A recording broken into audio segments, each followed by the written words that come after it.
Olá, esse é o Nossa Voz. Hoje teremos a alegria de receber aqui a professora Yara Deodoro, que é uma referência quando se fala em dança afro-gaúcha e dança afro de uma forma geral. Ela é fundadora do grupo Afro-Sul de Música e Dança, criado nos anos 70, e também do Afro-Sul Odomodê, um espaço de acolhimento das artes, sendo referência na produção de ritmos, os tambores, maracatu e outras tantas manifestações populares. É nesse espaço situado aqui em Porto Alegre, no Rio Grande do Sul, que ela tem formado gerações e gerações de novos bailarinos e bailarinas, pensando uma dança e também uma experiência artística afrocentrada. Então, é com muita alegria que eu lhe recebo aqui, mestra Yara, obrigada por topar conversar conosco hoje. Olá, eu que agradeço, Fernanda, por esse convite. E Antes queria de mais nada, quero pedir agô a todos os meus ancestrais, meus orixás, meus guias espirituais, aos meus mais velhos, aos meus iguais, aos meus mais novos, às crianças e às gerações futuras que ainda estão por vir. É muito gratificante chegar nessa idade, né, de 66 anos e, e ver um trabalho sendo reconhecido. Gratifica porque não é aquela coisa pós-morte, né? A gente ainda está vivo e pode dar continuidade. Isso é gás, né? Isso é energia que vem para a gente continuar um trabalho. É uma honra muito grande tê-la aqui e eu queria começar assim pelo início mesmo, perguntando para a senhora como é que foi a sua formação do ponto de vista assim de presença negra, né? Porque a gente vê uma pessoa com uma trajetória ligada, né, à dança afro há tantos anos e a gente, principalmente pensando aqui na minha geração, né, pode pensar que sempre foi assim. A senhora chegou num espaço cheio de gente negra, com professores e professoras negras. Como é que foi nesse período que a senhora iniciou, então, na dança? Havia uma presença negra de colegas, também professores e professoras negras. Como foi esse início? Isso seria o ideal, né? Mas não é o que aconteceu. Na realidade, eu comecei a dançar, né, no colégio. Eu era aluna de um colégio particular, bolsista, e nesse colégio tinha uma atividade de dança, tipo um extra classe, assim. Mas e eu me interessei, só que não tinha nada a ver com dança afro, obviamente, né?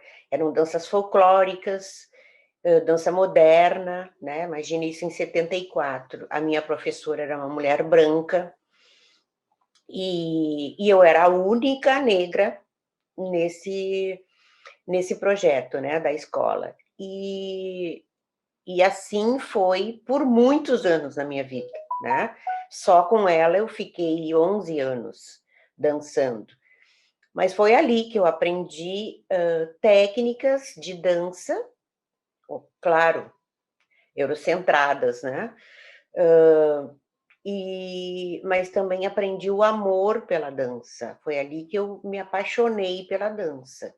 Mas eu nunca tive, assim, eu fui ter contato com um professor negra, uma professora negra, Nadir de Nóbrega, quando, nossa, eu já tinha fundado o Afrosul e o Afrosul já tinha 20 e poucos anos, quando eu fiquei em êxtase, assim, né, com uma professora negra, amorosa, e que me pegou pela mão, assim, e identificou, né, que sim, que o meu corpo era esse corpo negro que gostava do movimento e me deu técnicas bárbaras, assim, que eu nem sonhava que existia. E tudo por não só por não ter essa formação em dança com um professor negro, né? Mas pela dificuldade, né? Pobre, anos 70, como que tu ia pesquisar? Por onde, né? Não existia essas ferramentas. Então era essa minha professora mesmo, branca, muito sensível, me ensinou, como eu poderia criar uma coreografia através de uma leitura, através de uma gravura que eu tivesse visto, né. E eu tenho a minha referência daqueles primeiros anos, assim, é cômica, porque era tirada dos filmes que passava na TV do Tarzan, aonde aparecia tribos africanas dançando.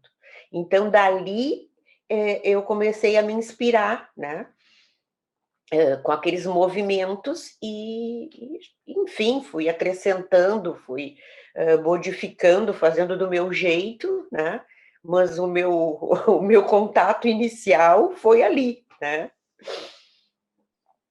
E pensando nessa criação, né, do Afrosul, o carnaval tem um papel bem importante na sua formação também, né? Em se pensar em coletividade, na própria ancestralidade. Conta para o pessoal que está lhe conhecendo um pouco mais, ou está lhe conhecendo agora, assistindo aqui pela plataforma, como é que foi esse seu envolvimento com o carnaval, né, que é uma manifestação tão importante para a nossa gente. Nos anos 80, 1980, formaram uma escola de samba, né, chamada Garotos da Orgia, aonde, eu já era casada, né, e o meu marido fazia parte, era uma gurizada na realidade, né, todos jovens, assim. E ele fazia parte desse grupo que estava formando essa escola de samba. E essa escola veio com mais ou menos com a filosofia do Afrosul, né, aonde ela só poderia, isso já dentro do estatuto, aonde ela traria temas, sempre temas, afro-brasileiro e suas origens, né. Então ali começou também, além das pesquisas que a gente já vinha fazendo com o Afrosul, que era o grupo de música e dança, a gente passou para dentro da escola de samba. De início foi bem difícil, as pessoas começarem a entender, né, principalmente o nosso povo mesmo dizia: "Ai, lá vem eles", porque não era comum, né, as escolas de samba levarem para a avenida a temática negra, né. Então diziam: "Ah, lá vem eles de novo com essa coisa de batuque, né, e tal". E aí com o tempo eles começaram a entender, né, os próprios temas faziam eles refletir e se enxergar ali, né. E aí então começam a se identificar, começam a aprender alguma palavra em Iorubá, porque a gente sempre tinha nas letras, né, e junto a gente sempre fazia questão de dar explicação do que significa, o que significava aquela palavra, né. E aí foi tomando uma proporção muito grande, né, aonde as pessoas realmente era uma escola pequena, mas onde as pessoas tinham, grande interesse de ir para a avenida para assistir, né, o Garotos, porque tinha, essa identificação direta, assim, né. E essas pesquisas só veio a nos fortalecer, né, no sentido também de entendimento da nossa história, né. Então com a pesquisa, a gente passava a nossa história, aonde as pessoas também se enxergavam ali, né, então tinha esse poder de aguçar essa identidade nas pessoas também, né. Mas foi um período maravilhoso, a gente tinha uma ala que saía em torno de 17 escolas num carnaval, né, porque aí as escolas também começaram a pensar nesses temas, né. E, querendo ou não, é uma aula de história que tu tá tendo ali, né. E ainda com todo um visual, com toda essa questão, artística, né. E foi uma coisa que impactou muito, dentro da cidade de Porto Alegre e até mesmo interior, porque aí nos chamavam para fazer carnaval no interior, aquela coisa toda, né? Mas foi um grande aprendizado, né? Tem pessoas que até hoje falam com a gente, bah, no tempo dos garotos, quanta coisa eu aprendi, né? Então, é muito, é isso, é uma coisa ancestral, assim, de tu trazer, né? Eu gosto muito de falar do Sankofa, né? De tu ir lá atrás, buscar essas informações, buscar essa tua história e trazer para essas gerações futuras, né? E porque é uma construção com base, né? Afrocentrada, é nossa, né? E só nós podemos contar. Não adianta nada, tá? Outras pessoas que não são que não tem nada a ver com isso, né? Que não são negros para vir contar a nossa história.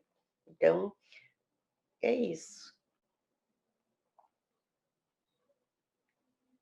A senhora vai falando e vai esboçando agora um pouco do que é essa metodologia, né? Que felizmente hoje reconhecida, né, como metodologia Yara Deodoro. Como é que justamente a senhora vai construindo, né, esse espaço de aprendizado, de pesquisas e também de formação a partir, então, do que a senhora vai conhecendo nessa trajetória como pesquisadora de dança, como alguém de ação também, né, de memória, como é que a senhora estabelece, então, essa metodologia? A metodologia tem uma história muito, muito peculiar, porque eu sou de uma geração, né, aonde a gente não é acostumada a esse reconhecimento, né? E então, quando eu digo as meninas, são as minhas meninas, né, da dança, as minhas alunas, que são filhas. Agora, quando começou a pandemia, elas disseram: "Não, vou fazer alguma coisa, a gente não pode ficar parado". E a Camila Camargo, que foi a maior incentivadora, disse: "Não, vamos botar essa metodologia para fora, vamos escrever isso". E aí tá, começaram a escrever, aí dessa escrita virou um curso, né? E, e aí eu olho, e aí eu consigo me enxergar. Tu entende que quando elas diziam, metodologia Yara Deodoro, eu digo, mas por que o meu nome? Eu digo, porque foi tu que fez, vou botar nome de quem, né? Mas é essa coisa que a gente tem introjetada, né? Parece que não é, que não pode ser, né? Mas ela é construída basicamente com o fazer. É tudo que eu fiz, né? Não tem nada de, o fulano fez e eu peguei. Não, é a minha vida, né? Que desde os 8 anos dançando mesmo, naquele tempo que não eram danças afro, faz parte, né, dessa construção, porque ali eu aprendi a respeitar o meu corpo. Foi lá que eu aprendi a respeitar o meu corpo. Foi lá que eu percebi que o meu corpo não era pro clássico, entendeu? Porque eu fazia, mas não me sentia bem. Eu fazia porque gostava de dançar, mas o meu corpo rejeitava, né, aqueles movimentos. Então, quando as meninas começam a criar essa metodologia, na realidade, sistematizar essa metodologia, que conversavam muito comigo, aquela coisa toda, eu fui relembrando muitas coisas que já estavam esquecidas, né?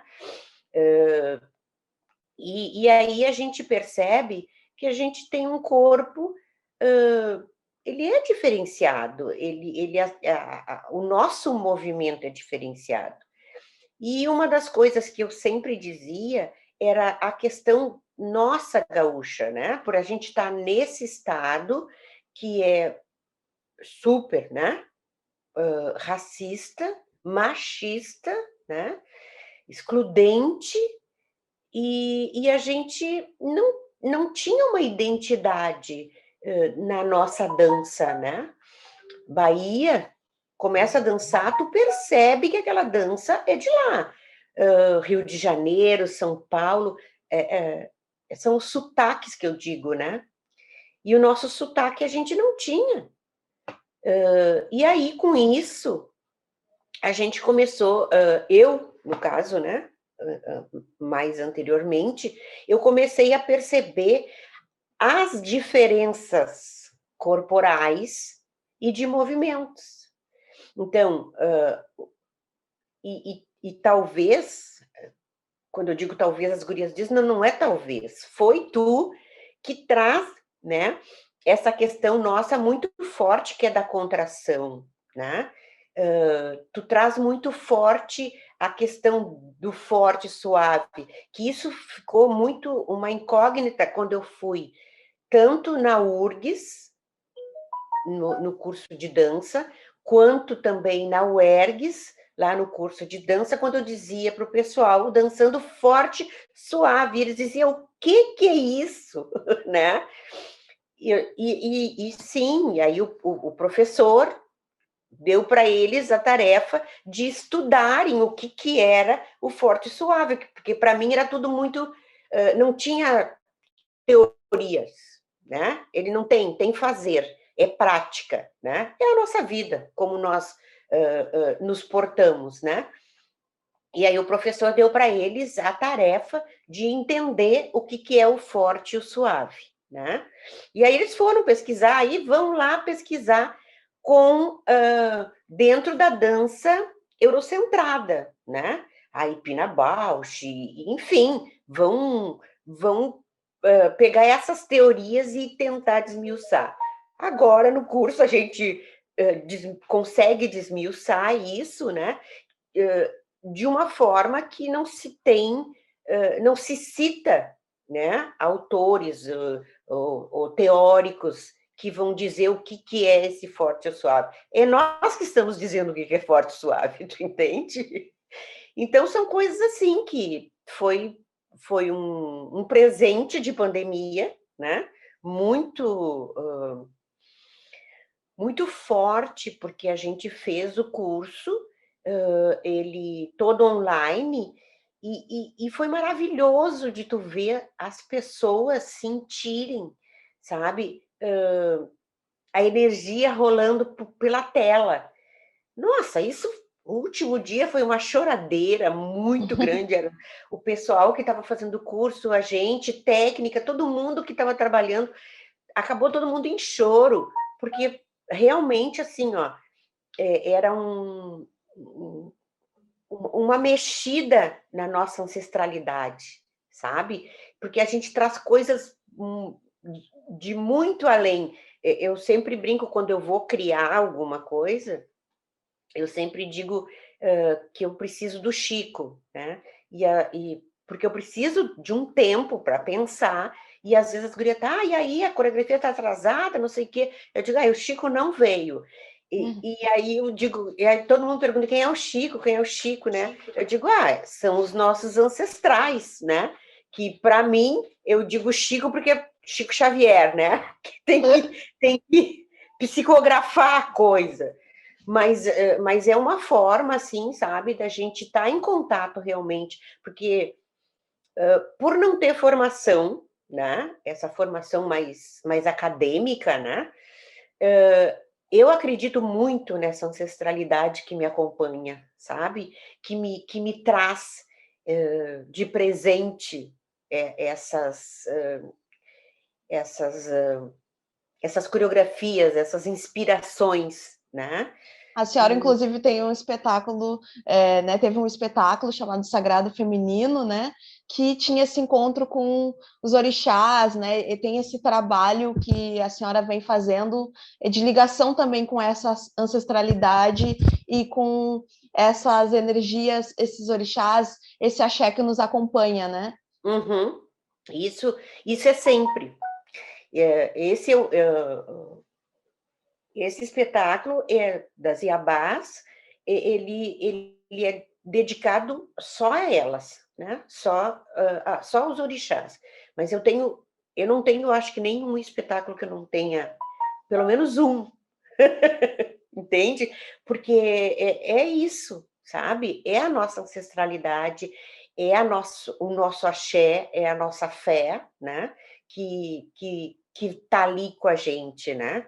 E na Ziabás foi, assim, um espetáculo, nossa, ele também tomou uma proporção imensa, de a gente ia fazer uma enquete com as Iabás, e se tornou um espetáculo inteiro, né, porque elas também foram nos alimentando, e são histórias, são Itãs, nossa, que para escolher é difícil, né, para interpretar, mais difícil ainda, e as meninas deram conta maravilhosamente bem, né, e foi, nossa, foi muito muito potente, assim, ele mexeu, por ser mais velha, eu até já estou meio deixando a dança, não estou dançando muito e tal, mas eu, nesse espetáculo, eu fiz Nanã, por ser a mais velha, né, e sou apaixonada por Nanã,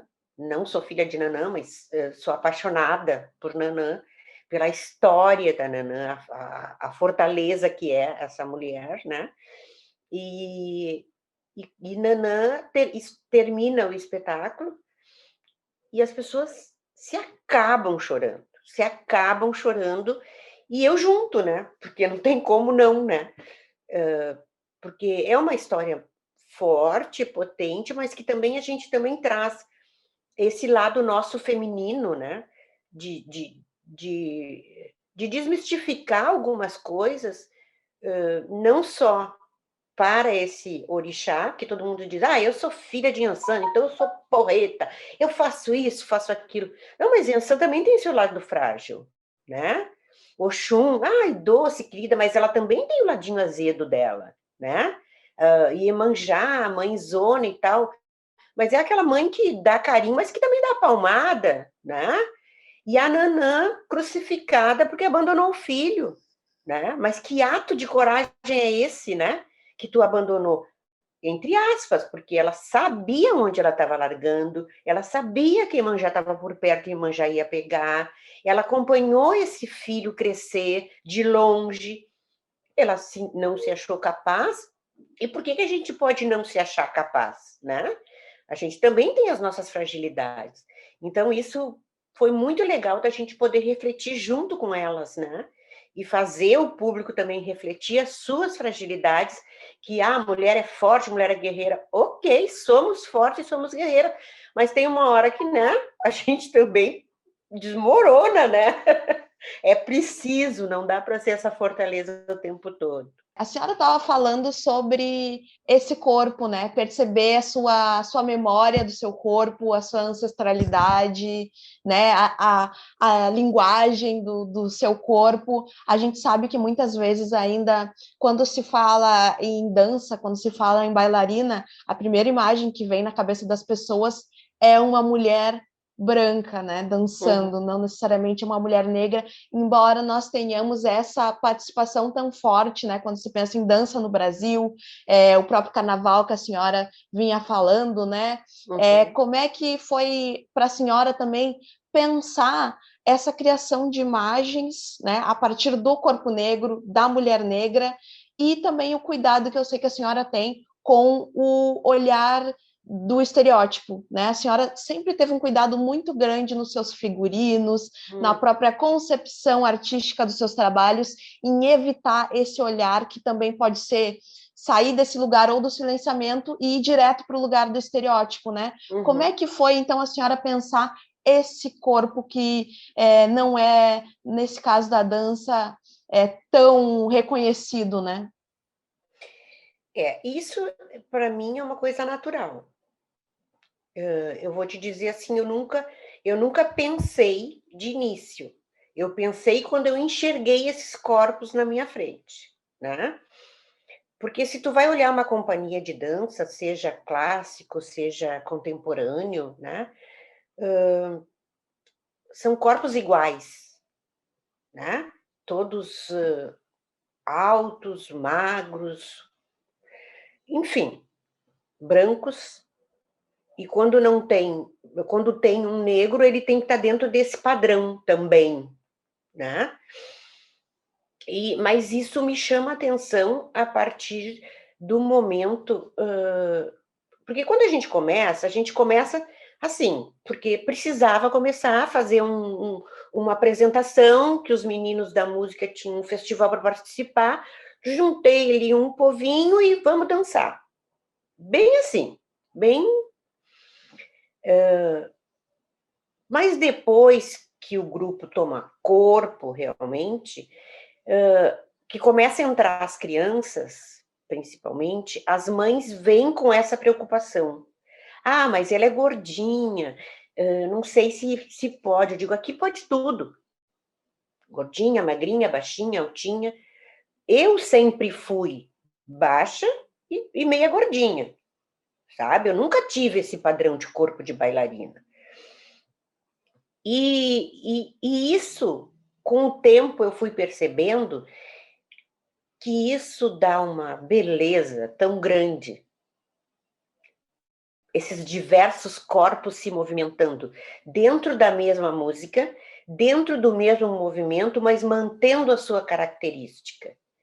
Então, aquele movimento, ele acaba sendo, sim, um movimento igual, né, para todos, mas cada um, para cada lado que tu olha, tem uma personalidade ali. Tem um corpo se movimentando, trazendo para fora a personalidade daquela pessoa. E é de uma beleza tão grande, sabe? Porque aí tu tem uma coreografia dentro de uma coreografia, né?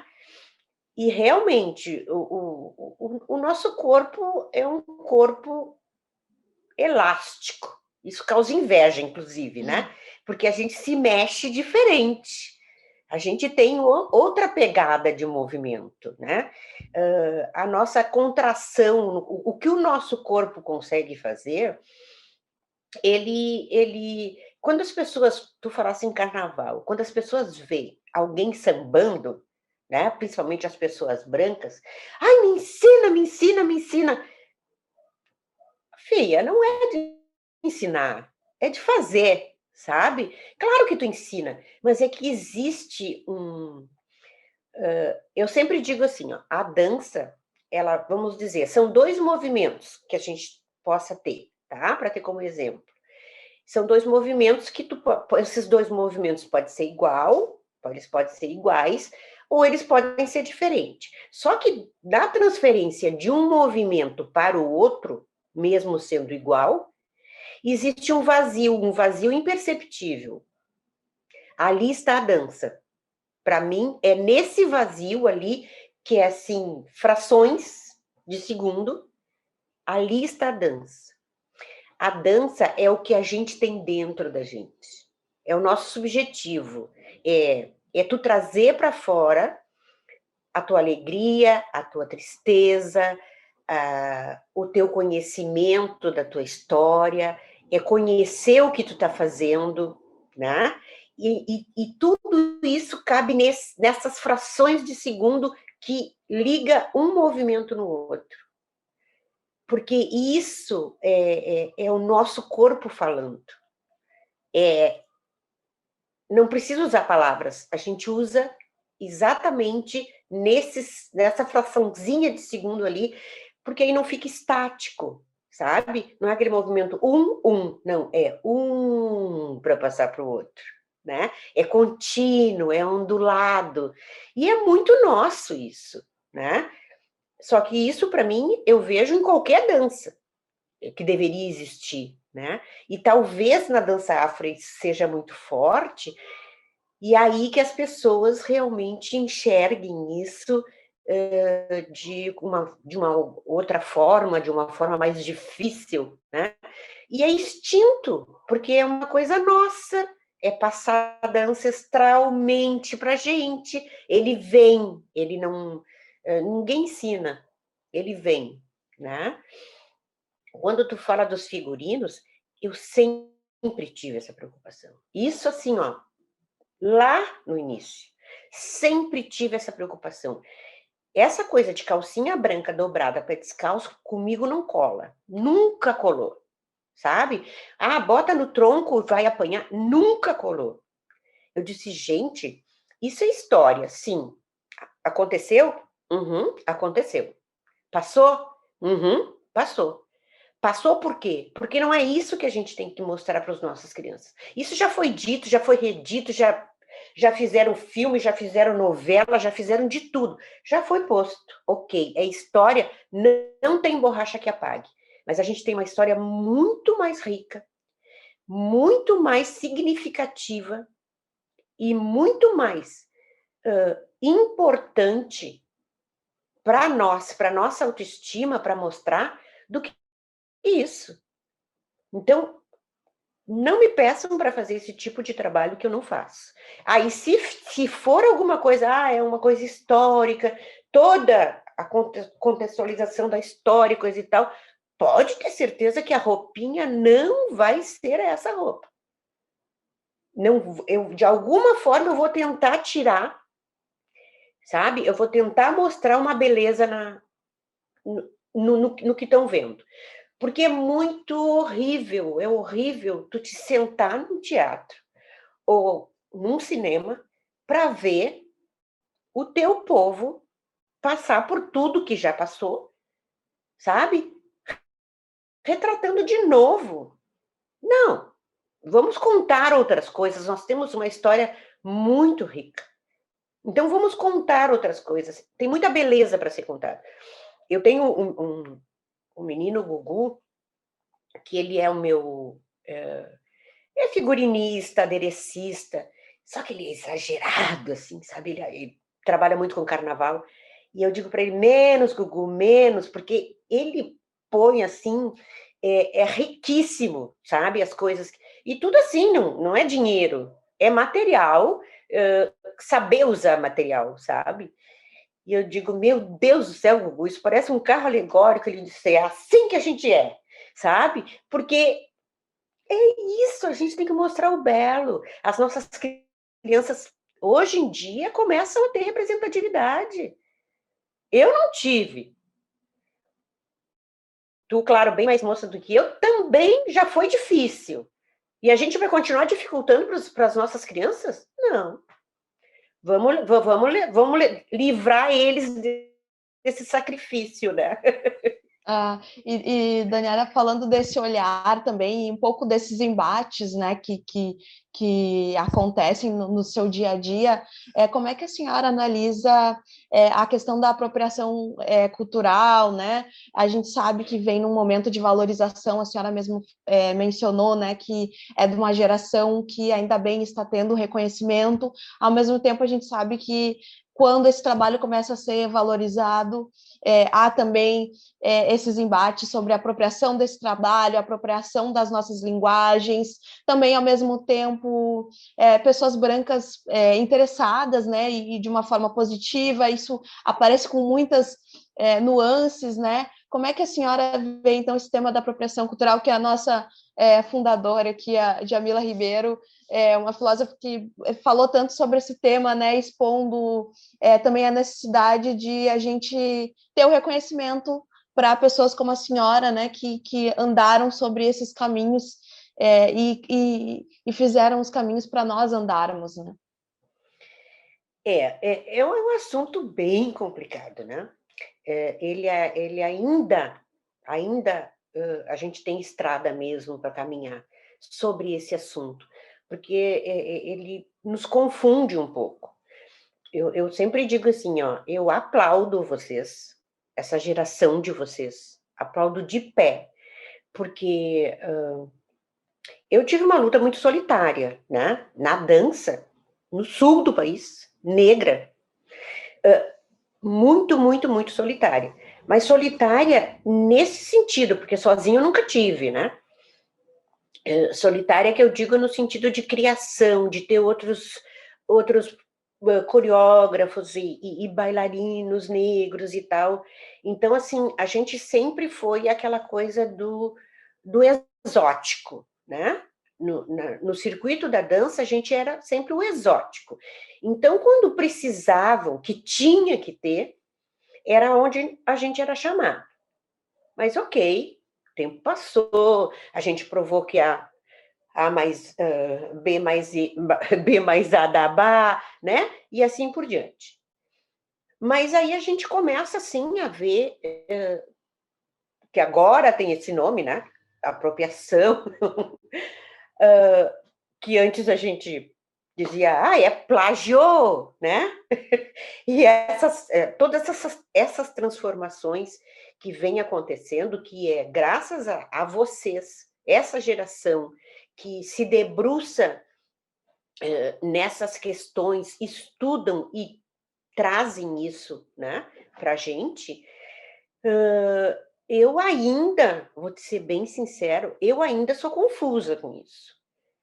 E me permito ser confusa, né? Porque eu venho de uma outra geração aonde eu não eram questões, como é que se diz, tão importantes para a gente, ou a gente nem se apercebia. Acho que a gente nem se apercebia realmente disto, né? Vocês é que chamam a atenção da gente. E porque assim, ó, realmente existe pessoas que são bem intencionadas. Mas quem são elas? Como que a gente sabe? Né? E isso é onde dá a confusão. E aí parece que a gente está sempre armada, sempre com medo de fazer as coisas, porque o que está querendo essa pessoa comigo? Né? Por que me chamou? Por que quer conhecer? Então, eu espero essa resposta que vocês me deem. Eu me dou o luxo de agora ficar sentada esperando por vocês. Mas eu acho sim, eu acho que existe muita apropriação. Porque, na realidade, o que acontece? A gente sempre foi invisibilizado, né? Tudo que a gente fez nunca prestou. Nunca deram importância. Por que agora? O que mudou? Né? Claro, mudou muita coisa. Como eu digo, a partir de vocês muda o cenário, porque os nossos intelectuais, que antes da minha geração até tinham outra postura e tudo mais, eles eram muito invisibilizados, ninguém escutava eles. Hoje a gente tem aí uma gurizada, nossa senhora, sabe? É Djamila, é Catiúcia, sabe? É muita coisa. E aí, só que vem com outro discurso. E esse discurso é inegável. Só que junto com esse discurso, junto com essas pessoas, vem uma legião. E aí, quando a gente fala dessa união, que essa união faz a força, né? Então, vem somando cada vez mais pessoas, e mais pessoas, e mais pessoas. Quer dizer, uma pessoa gritar é uma coisa, 3 pessoas gritando é outra, 20, o grito vai mais longe, né? Mas aí traz aquela coisa, é isso, sabe? Trazer lá de trás. E são abençoadas, são pessoas abençoadas, que entendem, estudam e passam. Isso é importante. Passa adiante. Porque não adianta ficar só para ti. Porque aí não tem como multiplicar isso. Não tem mesmo como multiplicar. Só a partir do momento do conhecimento e a autoria, né? Quem disse isso? Foi Djamila Ribeiro que disse. Ok. Foi Catiúcia que disse. Ok. Tem que dizer quem está fazendo essa pesquisa e ela que trouxe, entendeu? Porque aí a gente afirma cada vez mais. Eu vi uma vez uma pessoa falando e ela trouxe alguma citação e ela não disse de quem era. E era um professor universitário. E aí eu perguntei de quem era. Porque eu sabia que era de uma das gurias que tinha dito aquilo ali. E aí ele disse. E aí, quando eu digo as gurias, é com essa intimidade, assim, sabe?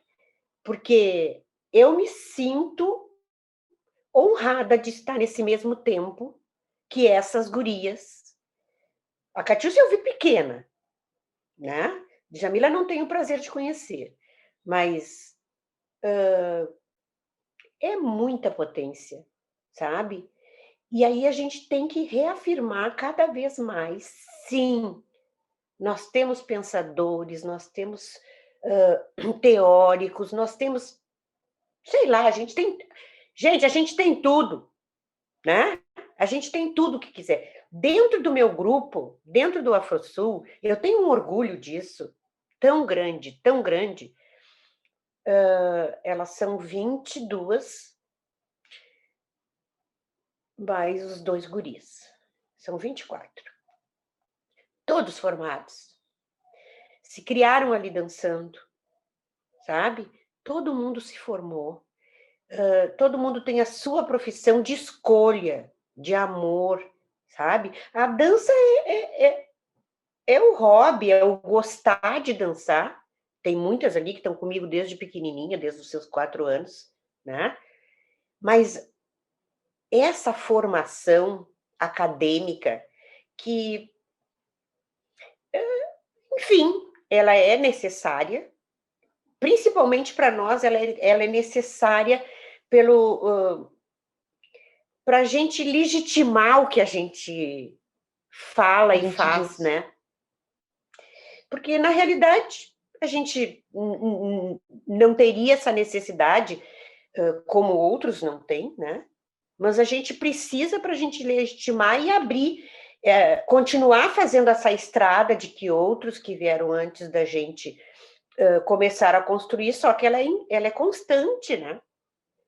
E Então, que bom que existem pessoas generosas como a senhora, Daniela, que compartilha tanto conhecimento, que abre tantos caminhos, né, para tantas e tantas gerações. Antes, né, tem que encerrar o Nossa Voz. Infelizmente, vontade de ficar lhe ouvindo e muito, eu muito, falo, muito. né?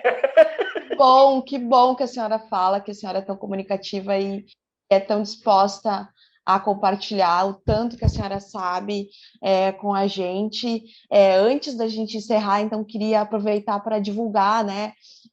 Para quem quiser conhecer um pouco mais do seu trabalho, tem as páginas, né, do AfroSul Odomodê, né? Afro-Sul Odomodê, nas redes sociais, as pessoas encontram a partir desse espaço tão importante todas as seus cursos, também outras, né, demais formações que a senhora dá e o seu trabalho que é ininterrupto nesse espaço há tantos anos, né, dona Yara?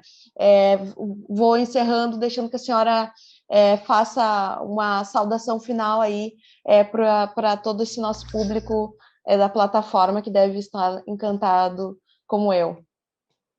Imagina, é um prazer. Eu sou muito falante mesmo. Acho que isso é a necessidade, né, da gente ser ouvida, né? Mas, de qualquer forma, assim, agradeço muito, né? Esse trabalho, a gente esse ano fecha 47 anos, né? 47 anos, e e eu só tenho uma coisa a dizer para vocês, assim, sabe, que, a luta é grande, ela não vai diminuir, não vai terminar ali, mas a gente pode afofar essa terra para os que estão vindo, né, para que esse caminho não seja tão árduo, tão pesado, deixar conhecimento, deixar o que a gente pesquisa.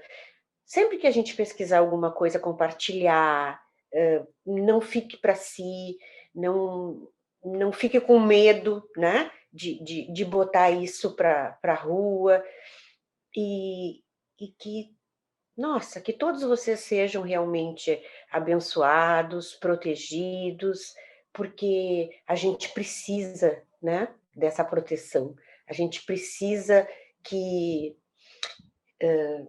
que a gente que a gente tenha uma couraça, né, no nosso corpo, nos protegendo, principalmente os nossos jovens negros, os nossos meninos, que a gente vê tanta coisa, né, que é uma tristeza só, eu choro muito com isso, Eu tenho 2 netos meninos, e é uma preocupação, ainda são pequenos, mas aí tu já pensa que vai crescer, né.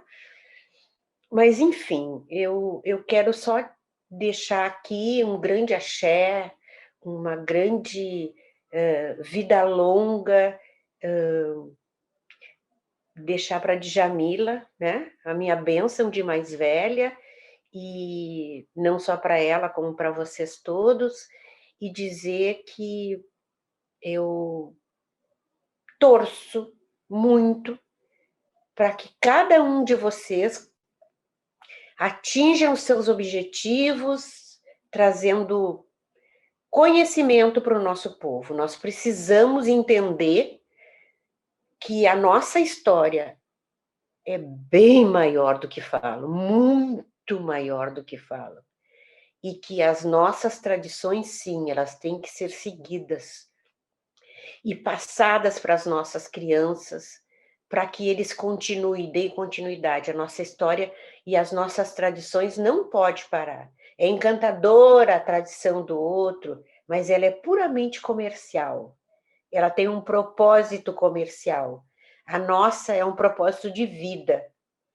Então, que a gente consiga resgatar todas as nossas tradições e que a gente possa viver, né, alimentando não só a nós, mas alimentando os nossos, com as nossas coisas, as coisas de preto, tá? Um Muito beijo, meu amor. obrigada. Um beijo. Beijo grande, Tchau. mestre Yara Deodoro. Obrigada. Beijo.